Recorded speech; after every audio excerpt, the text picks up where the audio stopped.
பிதாவாகிய தேவனாகிய கர்த்தராகிய இயேசு கிறிஸ்து நாமத்தினாலே ஜெபிக்கிறேன். பரிசுத்த ஆவியானவர் நமக்கு கொடுத்துருக்கிற இந்த பரிசுத்த ஆவிக்காக நன்றி செலுத்துகிறேன். இந்த நேரத்தில் என் பேர் கோபி. நான் ஒரு மீன்காரன்.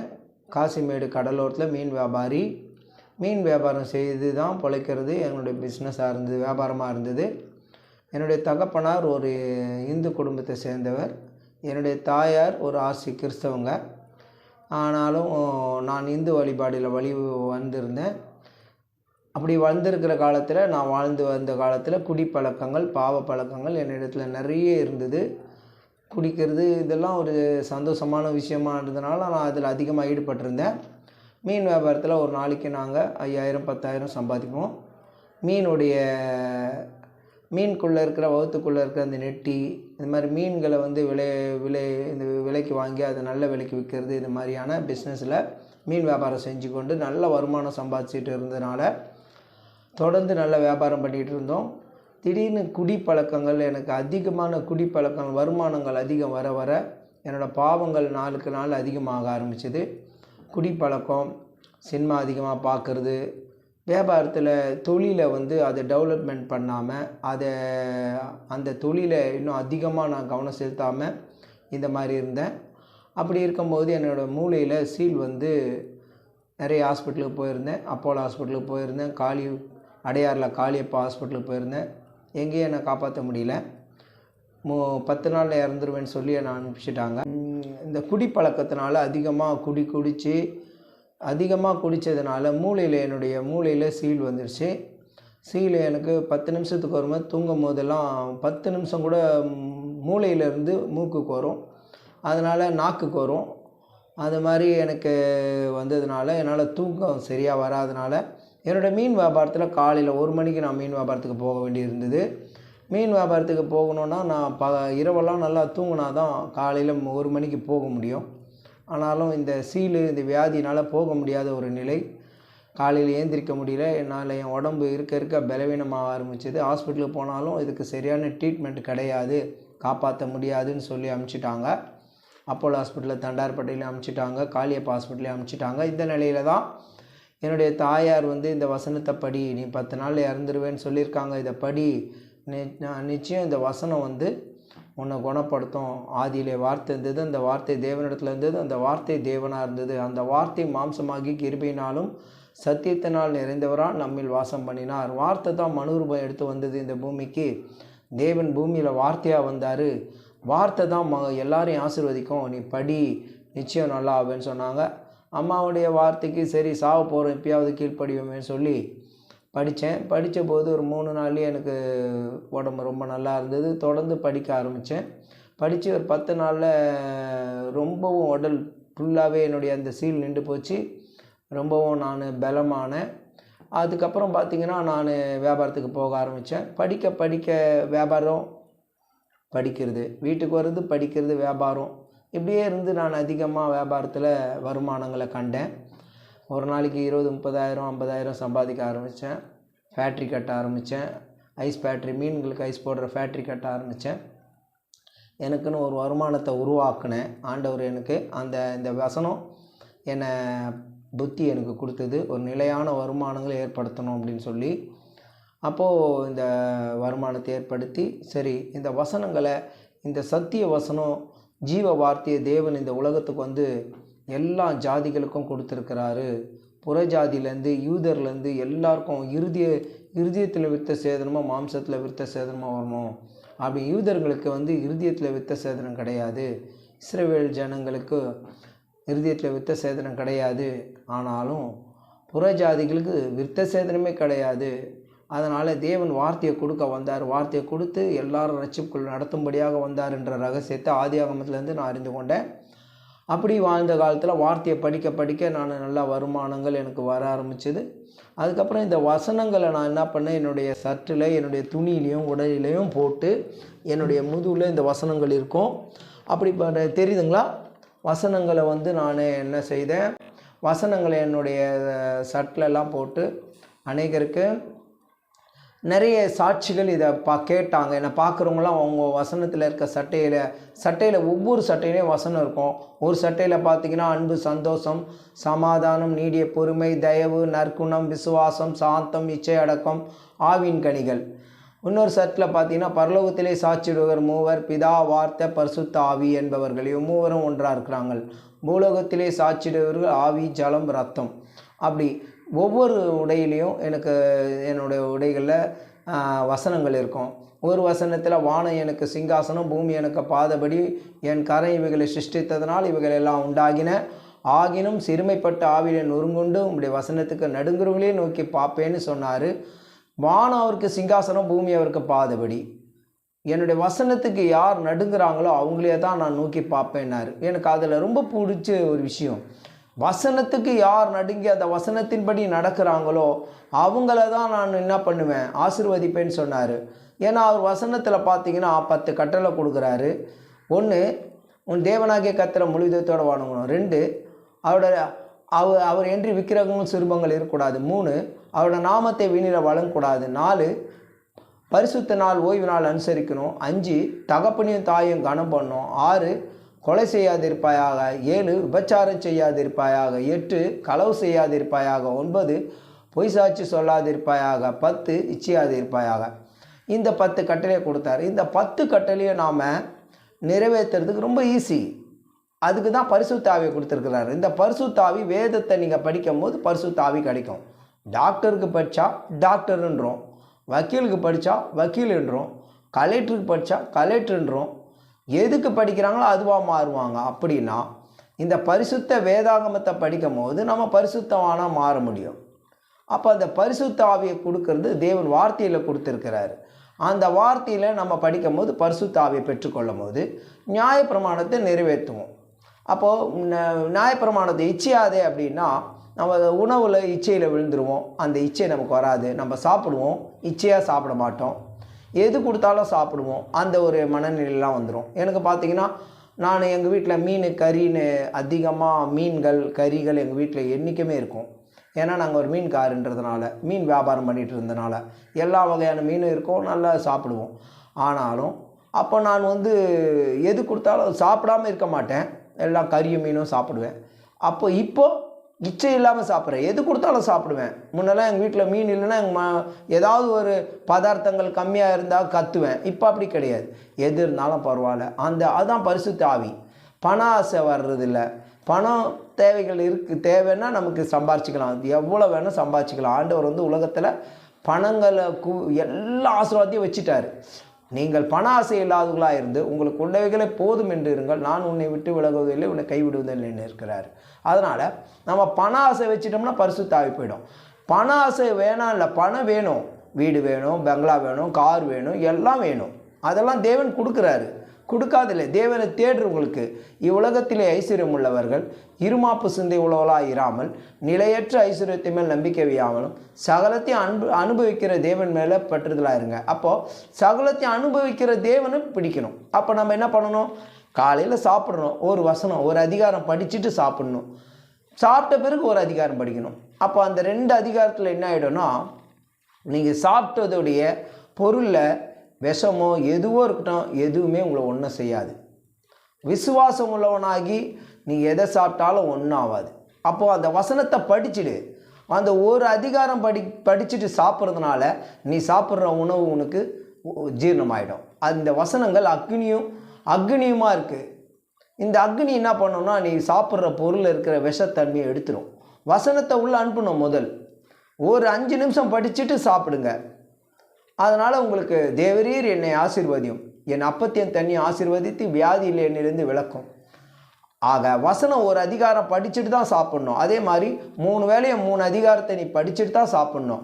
அதே மாதிரி தூங்கும் போது படிச்சுட்டு தூங்குங்க. ஏந்திரிக்கும் போது நீங்கள் படிச்சுட்டு ஏந்திரிங்க. ஏஞ்ச உடனே படிங்க. படிச்சுட்டு உங்கள் வேலைக்கு போங்க. எல்லாம் கடமையை செய்யுங்க. இப்படி நீங்கள் செய்யும் போது என்ன ஆகும்னா, உங்களை வீட்டு மாம்சக்கிரியைகள் வெளியே போகி உங்களுக்கு நிரந்தர வருமானம், ஆசீர்வாதம் உங்கள் வீட்டை நிரம்பிடும். அப்படி தான் எங்கள் வீட்டில் எனக்கு வருமானங்கள், எனக்கு நிம்மதி, சமாதானம். என்னுடைய பையனுக்கு பிளட் கேன்சர் இருந்தது. நாங்கள் அந்த வசனத்து மூலிமா தான் ஆண்டவர் அந்த உடன்படிக்கை மூலிமா ஆண்டவரோட உடன்படிக்கை இருக்குது, விருத்த சேதன உடன்படிக்கை. அது ஆண்களுக்கு எல்லாரும் பண்ணக்கூடியது. அது அந்த விருத்த சேதனத்தை பண்ணோம், அது போயிடுச்சு. எங்கள் குடும்பத்தில் எல்லாருக்கும் அந்த உடன்படிக்கை செய்தோம். இது மாதிரியான தேவன் ஒவ்வொருவரையும் ஆசீர்வதிக்கிறார். வானத்தையும் பூமியும் சமுத்திரத்தையும் அது உள்ள யாவற்றையும் உண்டாக்கின தேவனாகிய கர்த்தர் ஒவ்வொரு மனுஷனையும் ஆசீர்வதிக்கிறார். என்னுடைய இந்த சட்டையில் வசனத்தை பார்த்து எத்தனையோ பேர் இந்து முன்னணியிலேருந்து நிறைய பேர் ரசிக்கப்பட்டிருக்காங்க. அவங்க என்ன நினைப்பாங்க, கிறிஸ்தவன்றது ஒரு மதம். இல்லைங்க, அது மதமே கிடையாது. கிறிஸ்தவன்றது ஆசீர்வதிக்கப்பட்டவங்கன்னு அர்த்தம். அது யார் வேணால் ஆசீர்வாதத்தை சுதந்திரிச்சுக்கலாம். அந்த வசனத்தை எடுத்து படித்தா எல்லாருக்கும் பொதுவானது. இது ஆதியாகமம், யாத்ராகமம், எண்ணாகமம், 66 புக்கு. அது பரிசுத்த வேதாகமம். இப்போ ஒரு காலேஜுக்கு போகிறோம், அது எந்த மதமாக இருந்தாலும் பட்டம் கொடுத்துருவாங்க. நீ கொரோனா இருந்தாலும் எந்த மதமாக இருந்தாலும் பட்டம் கொடுத்துருவாங்க. அந்த பட்டத்தை வச்சு தான் அவங்க என்ன பண்ண முடியும், பிஸ்னஸ் பண்ண முடியும், தொழில் பண்ண முடியும், வேலைக்கு போக முடியும். அது மாதிரி தான் இந்த பரலோகத்திலேருந்து கொடுக்கப்பட்ட இந்த பரிசுத்த வேதாகமம். உலகத்தை உண்டாக்கணும் யார்? பரலோக பிதா ஒருத்தர் இருக்கிறாரு. காலையில் சூரியன் வருது, மாலையில் சூரியன் மறியுது. எதுக்கு சூரியன் வருது, எதுக்கு மறியுது? நாம் வெளிச்சத்தில் நடக்கணுன்றதுக்காக தான். நாம் இந்த உலகத்தில் நம்ம கடமைகளை செய்யணுன்றதுக்காக அது வருது. காற்றை கண்ணிலேயே பார்க்குறது இல்லையே, ஏன் காற்று வருது? காற்று இல்லைன்னா நம்ம 10 நிமிஷம் கூட உயிராக இருக்க முடியாது. அப்போ அந்த காற்றை கொடுக்குறாரு, ஜீவனுக்கு கொடுக்குற காற்றை கொடுக்குறாரு, தாகத்துக்கு தண்ணியை கொடுக்குறாரு, சகலத்தையும் கொடுத்தவரை இவங்க ஜாதி அடிப்படையில் விட்டதுனால தான் உலகம் அழிவுக்கு நேராக போயிட்டுருக்குது. மனுஷனுக்கு அழிவு கொண்டிருக்கிறது. ஜாதி மதம் பார்க்காதீங்க. என் பேர் கோபி தான், என்னுடைய பையன் பேர் கலியுகவர்தன், இன்னொரு பையன் பேர் மணிகண்டன். நான் 40 வருஷம் சபரிமலைக்கு போயிருக்கேன். ஆண்டவரை ஏற்றுக்கொண்டு இன்றைக்கி வைராக்கியமாக வசனத்தை சட்டையில் போட்டு சொல்கிறோன்னா அவர் ஜாதி மதம் கிடையாது. ஆண்டவருக்கு 3 பேர் உண்டு. ஒன்று இந்துல இம்மானுவேல், இன்னொன்று கிறிஸ்தவத்தில் இயேசு கிறிஸ்து, இஸ்லாமில் எப்ராஹிம். அப்போ இம்மானுவேல், இயேசு கிறிஸ்து, எப்ராஹிம். எல்லா மதமும் ஒரே மதம்தான், ஒரே தேவன் தான். பரலோகத்தில் ஒரே தேவன் தான் இருக்கிறாரு. சாப்பாடை எடுத்துங்களேன், சாப்பாடு தமிழில் சாப்பாடு, இங்கிலீஷில் ஃபுட்டு, உருதுல காணான்றோம். ஒரு மொழியில் ஒன்று சாப்பாடை நீங்கள் சாப்பிட்றது இல்லையா? அப்படி தான் இந்த வேதம்ன்றது. தேவன் ஆண்டவர் ஒரே தேவன் தான் பரலோகத்தை விட்டு வெளியே வந்தார். எதுக்கு வந்தார்? தேவனாகிய கர்த்தர் பூமி மண்ணினாலே மனுஷனை உருவாக்கி ஜீவ சுவாசத்தை நாசியிலே ஊதினார். மனுஷன் ஜீவாத்மானான். அவன் வெலா எலும்பு எடுத்து ஒரு பெண்ணை செஞ்சார். 2 பேருக்கும் ஒரு கட்டளை கொடுத்தாரு. நீங்கள் தோட்டத்துள்ள கனியை புசிக்கவே புசிக்கலாம், ஆனாலும் நன்மை தீமை அறியும் தக்கதாக இந்த கனியை புசிக்காதீங்க. இந்த தோட்டத்தில் எல்லாத்தையும் சாப்பிடுங்க, இந்த நன்மை தீமை அறியும் கனியை சாப்பிடாதீங்கன்னாரு. பாம்போடைய வார்த்தையை கேட்டு ஸ்திரியானவள் அந்த தோட்டத்துள்ள கனியை எடுத்து புசித்து தாம் புருஷனுக்கும் கொடுத்துட்டா. அப்போது அவங்களுக்கு சாவு வந்தது. ஆதாம் ஏவாளுக்கு சாவு வந்தது. அவங்க தான் நம்மளுடைய தாய் தகப்பன். முதல் தாய் தகப்பன் யாருன்னா ஆதாம் ஏவாள் தான். அவங்க மூலியமா பிறந்தவங்க தான் நம்ம எல்லாரும். பல கோடி வருஷமாக உருவானது தான் இந்த உலகம். அந்த ஆதாம் ஏவாள் நம்மளோட தாய் தகப்பன் நமக்கு சேர்த்து வச்ச சொத்து எதுன்னா சாவை சேர்த்து வச்சிட்டாங்க. ஆனால் தேவனாகிய கர்த்தர் உண்டாக்கின அந்த மனுஷனால் அந்த சாவை எடுத்து போடும்படியாக தேவனாகிய கர்த்தர் பூமிக்கு மனுஷாவதாரம் எடுத்து வர்றார். ஒரு கன்னி வகுத்தில் பிறக்கிறாரு. அந்த கன்னியின் பேர் மரியாள். அவள்கிட்ட ஒரு தூதன் பேசுது. அவங்க ஜெபம் பண்ணிட்டு இருக்கிறாங்க. அந்த தூதன் அந்த வீட்டில் மரியாளே, நீ கிருபை பெற்றவள், உன்னிடத்தில் பிறக்கம் உள்ளது, பரிசுத்தம் உள்ளது, அது தேவனுடைய குமாரன் என்னப்படும்னு சொல்லு. அப்போ இந்த அம்மா சொல்கிறாங்க, நான் புருஷனே அறியனே அப்படின்னும் போது, எனக்கு புருஷனே இல்லையே, எப்படி குழந்தை உண்டாக்கும்ன்றாங்க இந்த அம்மா. அதுக்கு தேவதூதன் சொல்லுது, உன்னதமானவர் உன்மேல் நிழலிடுவார், உன்னிடத்தில் பிறக்கம் உள்ளது, பரிசுத்தம் உள்ளது, அது தேவனுடைய குமாரன் என்னப்படும் அப்படின்னு சொல்லும்போது அந்த அம்மா ஏற்றுக்கொண்டு நான் கர்த்தருக்கு அடிமைன்னு சொல்கிறாங்க. அப்போ அந்த குழந்தை பிறக்குது. அந்த குழந்தைக்கு 8ஆம் நாளில் லூக்கா 2ஆம் அதிகாரம் 21வது வசனத்தில் அந்த பிள்ளைக்கு விருத்த சேதனம் பண்ணுறாங்க. அந்த பிள்ளைக்கு விருத்த சேதனம் பண்ணுறாங்க, நியாயப்பிரமாணத்தை நிறைவேற்றுறாங்க லூக்காவில். அப்போ அந்த பிள்ளையை வளர்ந்து அந்த பிள்ளையாகி ஆண்டவர் எல்லாரும் மரித்தோர் உயிர்த்தெழுதலை பெற்றுக்கொள்ளணும், மரணம் நிச்சயம். பாவத்தின் சம்பளம் மரணம். தேவனுடைய கிருபை வரமோ கர்த்தராகிய இயேசு கிறிஸ்துவினால உண்டான நித்திய ஜீவன். பாவத்தின் சம்பளம் மரணம். தேவனுடைய கிருபை வருமோ கர்த்தராகிய இயேசு கிறிஸ்துவினால உண்டான நித்திய ஜீவன். அதனால் நீங்கள் எல்லாத்தையும் மரணத்தை ஜெயிக்க நீங்கள் பிரயாசப்படுங்க. உங்கள் வாழ்க்கையில் வருமானம் இல்லையா, நீங்கள் மறிச்சிட்டிங்கன்னு அர்த்தம். உங்களுக்கு வருமானத்தை உருவாக்கணும்னா மரித்தோர் உயிர்த்தெழுதலை பெற்றுக்கொள்ளுங்க. வசனத்தை எடுத்து படிங்க, மரித்தோர் உயிர்த்தெழுதலை பெற்றுக்கொள்ளுவீங்க. உங்களுக்கு வியாதியா, கேன்சர் நோயாக இருக்கட்டும், டிபி நோயாக இருக்கட்டும், எந்த நோயாக இருக்கட்டும், உச்சந்தலை வரலாம், உச்சங்கால் வரலாம், உங்களுக்கு உள்ளங்கால்லேருந்து உச்சந்தலை வரலாம் நோய் இருந்ததுன்னா கூட, நாளைக்கு சாக போகிறவங்களா இருந்தால் கூட வசனத்தை எடுத்து படிங்க, உடனே உங்களுக்கு உயிர் பழிச்சிடுவீங்க.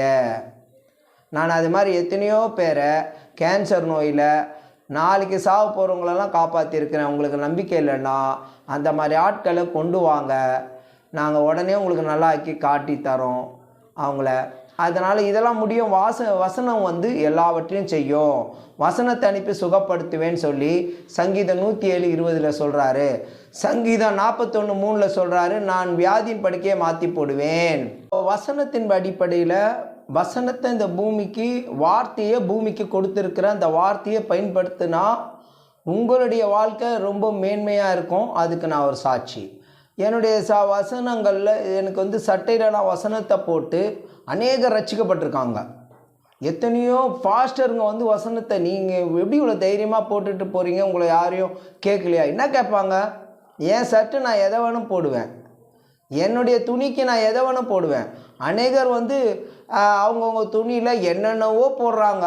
நம்ம அதை கேட்க முடியுமா? நீ ஏன் போடுறேன்னா, என் துணி நான் எதை வேணும் போடுவேன்னுவாங்க. அது மாதிரி நாம் நல்ல விஷயத்தை போடுறோம். அவங்க என்ன போட்டிருக்கிறாரு? ஒரு சட்டையில் போட்டிருக்கேன் நான், தேவனுடைய ஆலயத்தை ஒருவன் கெடுத்தால் தேவன் அவனை கெடுப்பார், தேவனுடைய ஆலயம் பரிசுத்தமாக இருக்கிறது, நீங்களே அந்த ஆலயம். இப்படி போட்டிருந்தோம் பாருங்க. ஒரு இன்ஸ்பெக்டர் கேட்டார் என்னை பார்த்து, இது என்ன, இது தேவனுடைய ஆலயம், நம்ம தான், அப்போ நம்ம ஆலயத்துக்கு போக தேவையில்லையா? இல்லைங்க, நீங்கள் தான் ஆலயம், நீங்கள் ஆலயத்துக்கே போக தேவையில்லை.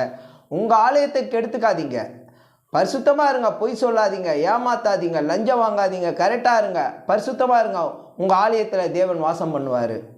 இன்றைக்கி அவர் பார்த்தீங்கன்னா பெரிய லெவலில் இருக்கிறார். அன்றைக்கி பார்த்தவர் என்னை சந்திச்சவர் அதன்படி நடந்தார். ஏன்னா முன்னெல்லாம் அவர் கோயிலாக உருள்வாராம், அன்னிலேருந்து தூக்கி போட்டாராம் பாருங்க. அது மாதிரி ஒரு தம்பி ரொம்ப குடியில் இருந்து இந்த வசனத்தை படிச்சுட்டு என்கிட்ட கேட்டார், ஆலயம்னா நம்ம தானா? ஆமாம், நம்ம தான் ஆலயம். நம்ம உங்கள் ஆலயத்தை கெடுத்துக்காதீங்க, தேவன் வாசம் பண்ணுற ஆலயம். அவர் வரணும்னா நீங்கள் இதை பரிசுத்தமாக வச்சுக்கோங்க, கறியை சாப்பிடு, மீனை சாப்பிடு, எல்லாத்தையும் சாப்பிடு, இதெல்லாம் நமக்கு கொடுக்கப்பட்டது. நல்லா கறியை சாப்பிடு, நல்லா இரு, சந்தோஷமாக இரு, பாவம் செய்யாத, விபச்சாரம் பண்ணாத, உன் மனைவியை மாத்திரம்தான் பார்க்கணும், மற்ற பெண்களை பார்க்கக்கூடாது, இச்சையா சகோதரியாக பார்க்கணும், தாயாக பார்க்கணும், நம்மளோட சொந்த பந்தமாக பார்க்கணுமே தவிர நீ இச்சையாக பார்க்கக்கூடாது. அப்படியெல்லாம் அவனுக்கு சொன்னோடனே அந்த தம்பி வசனத்தை ஏற்றுக்கொண்டு, ஏன்னா அந்த தம்பி ஒரு இந்து பாரம்பரியத்தில் பயங்கர வைராக்கியம் உள்ளவங்க, பிராமினர், பேர் கணேசன், அவன் பேர் பிராமின் ஐயர் பையன். அவன் சிகரெட் அடிப்பான், குடிப்பான், அவனுக்கு நோயெலாம் வந்துடுச்சு பாருங்க. என்ன நோய்? டிபி நோய். இந்த ஓமந்தூர் ஹாஸ்பிட்டலில் தான் வச்சு பார்த்தேன். 6 மாதம் வச்சு பார்த்து நோயை நல்லா ஆக்கி அவன் வீடு மொம்மே அங்கே அமுச்சு வச்சோம் பாருங்க. அவனை ஆண்கள் காப்பகத்தில் விட்டுட்டாங்க, செத்தா கூட போதுன்னு விட்டுட்டாங்க, காப்பாற்றவே முடியாதுன்னு விட்டாச்சு. ஆனால் அவனை ஆண்கள் காப்பகத்துலேருந்து நான் கூட்டின்னு போயிட்டு 8 மாதம் வச்சிருந்து அவனை சூப்பர் ஆக்கி இப்போ ஐடிஐயில் வேலை செய்கிறான். ஒரு மாதத்துக்கு 75,000 சம்பாதிக்கிறான். ரொம்ப படிப்பு நானும் அதிகம். ஆனால் அவன் சாக வேண்டியன்னா காப்பாற்றியாச்சு. கணேசன் பிராமினர், ஐயர் பையன், பிராமினர். அவங்களுடைய தங்கச்சி இங்கே வாழ்கிறாங்க, சென்னையில் வாழ்கிறாங்க. அவங்க மாமாலாம் விட்டுட்டாங்க அவனை. நான் எடுத்துகிட்டு காப்பாற்றி, நான் இல்லை, தேவனோட வார்த்தை. இது மாதிரி நீங்கள் கூட இதை கேட்குற ஒரு சகோதரர், உங்கள் வீட்டாண்ட இருக்க ஆண் பிள்ளைகள், தயவுசெய்து உங்கள் வீட்டாண்ட குடிச்சிக்கிட்டு ஆண் பிள்ளைகள் யாரெல்லாம் கஷ்டப்படுறாங்களோ, தயவுசெய்து முடியல, நோயில் முடியல, கேன்சருக்கு ஹாஸ்பிட்டலில் காப்பாற்ற முடியல, தயவுசெய்து கொண்டு வாங்க, அவங்கள எங்கிட்ட கொடுத்துருங்க. நீங்கள் 1 மாதம் 2 மாதமோ 3 மாதமோ அவங்களுக்கு எல்லா செலவும் பார்த்து அருமையாக காப்பாற்றி சூப்பராக்கி உங்கள் வீட்டில் கொண்டு வந்து கொடுக்குறோம். ஜாதி மதம் கிடையாது. இன்றைக்கும் என் பேர் கோபி தான், என் பையன் பேர் கலியுகவர்தன் தான், எங்கள் பையன் இன்னொரு பையன் பேர் மணிகண்டன். எல்லாருமே நாங்கள் எந்த மதமாக இருந்தால் என்னங்க, சூரியன் எந்த மதத்துக்குங்க பொதுவானது, காற்று எந்த மதத்துக்கு பொதுவானது, நாம் குடிக்கிற தண்ணி பொதுவானது. இன்னைக்கு கொடுத்த தேவனை விட்டாச்சு. எல்லாரும் பரலோகத்திலே சாட்சிடுவர் மூவர், பிதா வார்த்தை பரிசுத்தாவி. அந்த பிதாவை விட்டாச்சு. அவர் தன்னுடைய வார்த்தையை பூமிக்கு அனுப்பி வார்த்தையினால தான் ஆசீர்வதிக்கப்படுறோம். பாருங்கள், ஒருத்தர் படிக்காத ஒரு மனுஷன், அவரை படிக்க வச்சா கலெக்டர் ஆயிடுறார், டாக்டர் ஆயிடுறாரு. அப்போ படிப்பு தானே, வார்த்தை தானே வாழ வைக்குது. அது மாதிரி தாங்க உலகம் முழுவதும் வார்த்தைகள் இருக்குது. எத்தனையோ வார்த்தைகள் இருக்குது.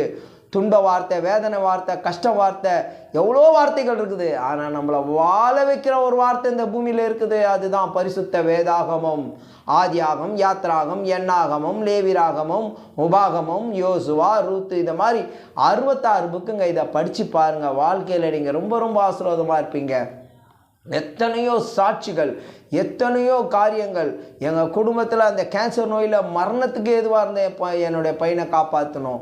என்னுடைய மனைவி ஐசியூவில் 3 நாளில் இறந்துருவான்னு ஸ்டான்லியில் இருக்கிற எல்லா டாக்டரும் கையெழுத்து வாங்கினாங்க. ஆனால் வசனம் அவளை காப்பாற்றி வெளியே கொண்டு வந்தது. 18 வருஷமாக தலைவலியில் இருந்தவ தலைவலியில் நல்லானா. இது மாதிரி எத்தனையோ சாட்சிகள் இன்றைக்கி உங்களுக்கு சொல்கிறேன். இதை பார்த்து கொண்டு இதை கேட்டுக்கொண்டு இருக்கிற ஒவ்வொரு மக்களுக்கும் சொல்கிறேன், சாட்சியாக வாழுங்க. சாட்சி சொல்கிறத காட்டிலும் சாட்சியாக வாழணும்.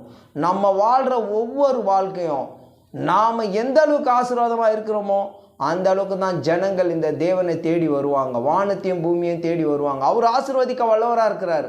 அவர் சொல்கிறாரு, ரட்சிக்கக்கூடாதபடிக்கு என் கரம் குறுகி போல, கேட்கக்கூடாதபடிக்கு என் செவி மந்தமாகல, ரட்சிக்கக்கூடாதபடிக்கும் கேட்கக்கூடாதபடிக்கும் உங்கள் அக்கிரமங்களே பாவங்களே உங்களுக்கு தடையாக இருக்குதுன்னு சொன்னார். ஆக நீங்கள் வசனத்தை கை கொள்ளுங்க, வசனத்தின்படி வாழுங்க. வசனத்தின்படி தான் வாழணும். என் வார்த்தையை கேட்டு நடக்கிற எவனோ அவன் கண்மலையின் மேலே கட்டின வீடுக்கு ஒப்பாக இருக்கிறான். அஸ்திபாரம் போட்ட வீடு. காற்று மழை புயல் வந்தாலும் அடி ஒன்றும் பண்ணாதுன்னு சொன்னார். என் வார்த்தையை கேட்டு நடக்காதவனுடைய வீடு மண்ணு மேலே கட்டின வீடு, நீர் ஓட வந்தால் கூட அடிச்சிட்டு போய்டுனாரு. இன்றைக்கி உங்களுக்கு கேட்குற ஒவ்வொருக்கும், இதை பார்க்குற ஒவ்வொருவருக்கும் இன்னிலேருந்து நீங்கள் ஒரு பெரிய ஆசீர்வாதத்துக்குள்ளே போகும்படியாக உங்கள் மனக்கண்கள் திறக்கப்படட்டும். வார்த்தையை எடுத்து படிங்க. இந்த வார்த்தை உங்களை வாழ வைக்கும். இருதயத்தை உண்டாக்குனவர் எதுக்கு இந்த இருதயத்தை உண்டாக்குனார்னா வார்த்தையை வைக்கும்படியாக. கண்ணை உண்டாக்குனவர் வார்த்தையை நீ கண்ணில் பார்க்கணுன்றதுக்காக. காதை உண்டாக்குனவர் காதில் நீ கேட்கணுன்றதுக்காக தான். இந்த 5 தூதர்களை தேவன் நமக்கு கொடுத்துருக்கிறாரு. கண், காது, வாய், சுவாசம், நம்ம இருதயம், நம்ம சரீரம். இந்த 5 தூதர்களும் நீங்கள் பரிசுத்தப்படுத்தினீங்கன்னா அவங்க உனக்கு வேலைக்காராக இருப்பாங்க. ஆனால் நீங்கள் பரிசுத்தப்படுத்தலைன்னா அவங்களே உனக்கு எதிரியாக இருப்பாங்க. உன் வாயே தேவையில்லாத பேசி உனக்கு அடியை கொண்டு வரும். உன்னுடைய செயல், உன்னுடைய கிரியைகளே அநேகருக்கு உன்னை பிடிக்காத அளவுக்கு உன்னை தூரப்படுத்தும். ஆக நீங்கள் பரிசுத்தமாகணும்னா வார்த்தை எடுத்து படிங்க. மனுஷன் அப்பத்தினால் மாத்திரமல்ல, தேவனுடைய வார்த்தையிலேருந்து பிறக்கும் ஒவ்வொரு வார்த்தையினாலும் பிழைப்பான். மாம்சத்துக்கு நம்ம 3 வேளை கறியும் மீனும் தின்றோம். நம்ம ஆவிக்கு தேவனுடைய வார்த்தையை எடுத்து படிக்கணும். 5 தூதர்கள். கண்ணுக்கு நீ கண்ணு, உன்னுடைய காது, இது சரீரத்தை கொடுத்தவர். அந்த வார்த்தையை போட்டால் உன் சரீரம் கரெக்டாக வேலை செய்யும். பாருங்கள், டாக்டருக்கு படித்தவங்க டாக்டர் வேலை செய்கிறாங்க, கலெக்டருக்கு படித்தவங்க கலெக்டர் வேலை செய்கிறாங்க. அந்த படித்தவங்க மாதிரி நடந்துக்கிறாங்க. அது மாதிரி நீ தேவ வார்த்தையை படிச்சினா பரிசுத்தமாக இருப்ப. எந்த மதம் மாதிரி, எந்த கோத்திரம் மாதிரி, நீ யாராவனே இருந்துட்டு போ. படிச்சினா உன்னால் கரெக்டாக வாழ முடியும், இச்சையில்லாத வாழ முடியும், பரிசுத்தமாக வாழ முடியும், சகலத்தையும் சுதந்திரிக்க முடியும். இப்படி தாங்க என்னுடைய சர்க்கில் ஒரு வசனங்களை போட்டு அநேக பேரை, எத்தனையோ பேரை வசனத்து மூலயமா இந்த ஊழியத்தில் ஆண்டவர் கொடுத்துருக்க இந்த வேலையை செய்கிறோம். பொதுவான ஒரு ஆண்டவர்ன்ற பேர், உலகத்தையே ஆள்றவர் தான் ஆண்டவர். எந்த மதம், ஜாதி மதம் கிடையாது. இன்றைக்கி இதை பார்க்குற இதை கேட்குற ஒவ்வொரு மனுஷருக்கும் சொல்கிறேன், உங்களுக்கு கோடிக்கணக்கில் கடை இருக்கலாம், நோய் இருக்கலாம், வீட்டில் பிரச்சனை இருக்கலாம். ஒரு நிமிஷங்க, அவருக்கு லேசான காரியம். நான் 1 கோடி ரூபாய் கடத்தில் இருந்த 3 லட்ச ரூபா மாதம் வட்டி கட்டின்னு இருந்தேன். நோயிலையும் கடத்தில் இருந்தபோது 3 லட்ச ரூபா வட்டி கட்டியிருந்தேன். வட்டி கட்ட முடியாமல் தூக்கு மாட்டிக்க போன நிலையில தான் இந்த வசனம் என்னை வாழ வச்சு 3 மாதத்தில் கடத்தை அடைக்க வச்சுது. ஆக எல்லாம் முடியும். தேவனால் கூடாத காரியம் ஒன்றும் கிடையாது. இது மனுஷனால் கூடாது தான், தேவனால் கூடாது இல்லை, தேவனால் எல்லாம் கூடும். இன்னைக்கு உங்களுக்கு கேட்குற ஒவ்வொருத்தருக்கும் பிரயோஜனம் உள்ளதாக இருக்கட்டும். எத்தனையோ சினிமா பார்த்துருப்பீங்க, எத்தனையோ வாழ்க்கையில் கேட்டிருப்பீங்க, எவ்வளோத்தையோ பார்த்துருப்பீங்க. ஆனால் உங்களை வாழ வைக்கிற ஒரு வார்த்தை இருக்குது, உங்களை வாழ வைக்கிற ஒரு வார்த்தை இருக்குது. நீங்கள் ஃபோனில் யூடியூப்பில் நீங்கள் பரிசுத்த பைபிள் போடுங்க, வரும். அதை நீங்கள் டவுன்லோட் போடுங்க, கேளுங்க. படிக்க தெரியாதவங்க கேளுங்க, படிக்க தெரிஞ்சவங்க படிங்க. தேவனுடைய நாமத்தை மகிமைப்படுத்துங்க. அதிகமாக இந்த பூமியில் இருக்கிற ஒவ்வொரு மனுஷனும் ராஜா மாதிரி இருக்கணுன்றதுக்காகத்தான் ராஜாவானவர் இந்த பூமிக்கு வந்தார். ஐஸ்வர்யமாக நம்ம வாழணும் தான் ஐஸ்வர்யம் உள்ளவர் ஐஸ்வர்யத்தெல்லாம் நமக்கு கொடுத்துட்டு போயிருக்கிறாரு. நாம் ஐஸ்வர்யனாகும்படி அவர் ஐஸ்வர்யத்தை கொடுத்துட்டு போயிருக்கிறாரு. நாம் நம்மளுடைய தரித்திரத்தை அவர் ஏற்றுக்கிட்டாரு, அவருடைய ஐஸ்வர்யத்தை நம்மக்கிட்ட கொடுத்துட்டாரு. கர்த்தராகிய இயேசு கிறிஸ்துவை அறிந்திருக்கிறீர்களே, அவர் ஐஸ்வர்யம் உள்ளவராக இருந்து அவருடைய தரித்திரத்தினாலே நாம் ஐஸ்வர்யனாகும்படிக்கு உங்கள் நிமித்தம் அவர் தரித்திரன் ஆனார். நாம் பரலோகம் போகணுன்றதுக்காக பரலோகத்தை விட்டு வெளியே வந்தார். நாம் நரகத்துக்கு போகக்கூடாதுன்றதுக்காக அவர் பாதாளத்தில் போய் சாத்தானுடைய தலையை மெரித்து அவர் அந்த சாத்தானை ஜெயிச்சு, மரணத்துக்கு அதிகாரியாகிய சாத்தானை ஜெயிச்சு, ஜீவகாலெல்லாம் மரண பயத்தில் இருந்த நம்மளை அது விடுவிச்சிட்டாரு. கிறிஸ்து எனக்கு ஜீவன், சாவு எனக்கு ஆதாயம். என்னை பலப்படுத்துகிற கிறிஸ்துவினாலே எல்லாவற்றையும் செய்ய எனக்கு பலன் உண்டு. இன்றைக்கி உங்களுக்கு சொல்கிறேன், கேட்குறவங்க எல்லாருக்கும் ஆசீர்வாதமாக இருக்கும்படியாக இந்த சாட்சி பெரிய சாட்சியாக விளங்கும். அநேக சாட்சிகள் உண்டு, அநேக மக்கள், எத்தனையோ வக்கீல் ரட்சிக்கப்பட்டிருக்காங்க. நீங்கள் வாங்க, வக்கீல்களை காட்டுறேன். எத்தனையோ பெரிய பெரிய அதிகாரிங்க ரட்சிக்கப்பட்டிருக்காங்க.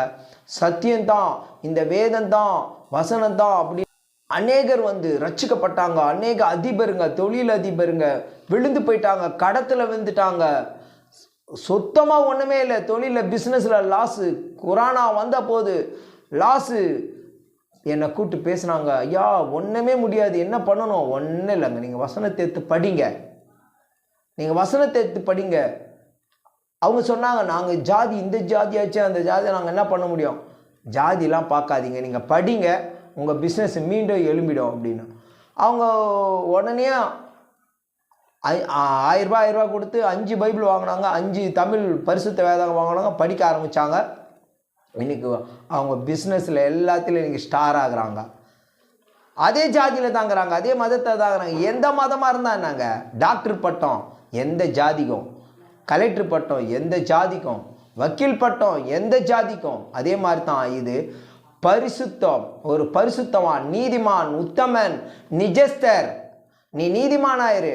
உண்மை உள்ளவனுக்கு பரிபூர்ண ஆசீர்வாதம் உள்ளவன். உண்மை உள்ளவன் பரிபூர்ண ஆசீர்வாதத்தை பெறுவான். உத்தமனுக்கு கர்த்தர் துணை. நீ நீதிமானாயிரு, இந்த பூமியில் நீதிமானாயிரு. தேவன் உங்களை கொண்டு தான் இந்த பூமியை ஆசீர்வதிக்க போகிறாரு. இந்த பூமியை அழகாக உண்டாக்கி, வானம் பூமி சகலத்தையும் உண்டாக்கி, அற்புதமாக உண்டாக்கி கொடுத்தா, குரங்கு கையில் பூமாலை மாட்டின மாதிரி இந்த உலகத்தை பிச்சு நாசம் பண்ணிட்டு இருக்கிறாங்க. அதே உலகத்தை வெளிநாடெல்லாம் பாருங்கள், இன்னும் அழகாக்கி வச்சுருக்காங்க. அப்படின்னா அவங்க நாட்டில் எல்லாருமே அந்த சத்தியத்தை கீழ்ப்படுகிறாங்க. ஒரு பெண்ணை இச்சையாக பார்த்துன்னா அந்த நாட்டில் கண்ணை நோண்டுறான், உயிரை எடுக்கிறான், திருடுனா கையை வெட்டுறான். இந்த நாட்டில் இருக்கா? திருடன், ஐயோக்கியம், மொள்ள மாறிங்க அதிகமாகிட்டே இருக்கிறாங்க. காரணம் என்ன? சத்தியம். தேவன் சத்தியத்தை கொடுத்தா மதத்தை பிடிச்சிக்கின்னு மதத்தின் மேலே ஏறி சவாரி பண்ணிக்கிட்டு இருக்குது. நான் இந்து மதம், அந்த மதம், நான் கிறிஸ்தவ மதம், எந்த மதமானா இருந்துட்டு போ. மதம் மனுஷன் கண்டுபிடிச்சது.